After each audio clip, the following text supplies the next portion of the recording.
basically, there are a couple other types. When we're talking about the passive-aggressive person, these are the people that smile at your face and then stab you in the back. These are the people that you hear from everybody that in the coat room, the lunch room, the break room. They're always complaining about how you make decisions and how you run the place. And you bring them in and you say, no, I understand there's some problem. They say, oh, no, that's my thing. It's just wonderful. I think you're great. You know what you do? You go with the flow. Remember the martial arts, communication, judo.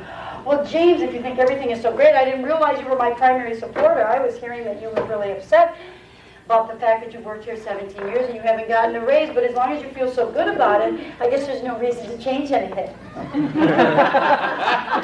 what do I get? Oh, wait a minute, I'm not sure it's that good. I mean, maybe there are a few things here that really could be changed. So you always go with it. Break the resistance, go with it, and then turn it around.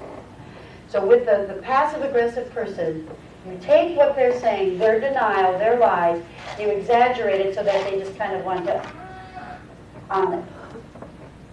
And then they'll clarify. Now, when you have people who are oppositional or resistive, you know, the people that say it's black and then it's white. If you say let's go, they'll say stop. What you do is use reverse psychology.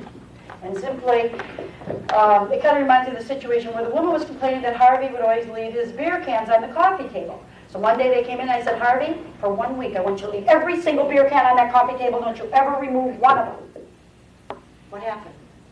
Harvey threw them away every night, one by one, immediately.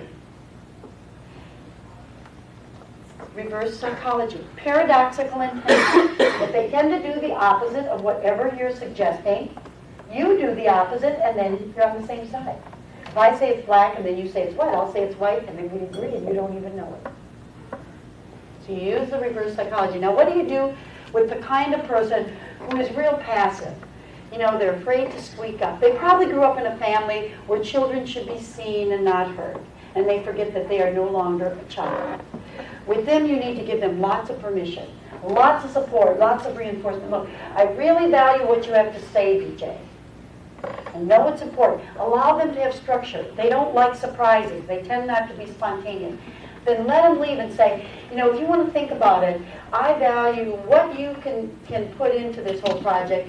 If you want to just give it some thought, come back in a week and maybe make a list of 13, 14 suggestions of how we might do things differently.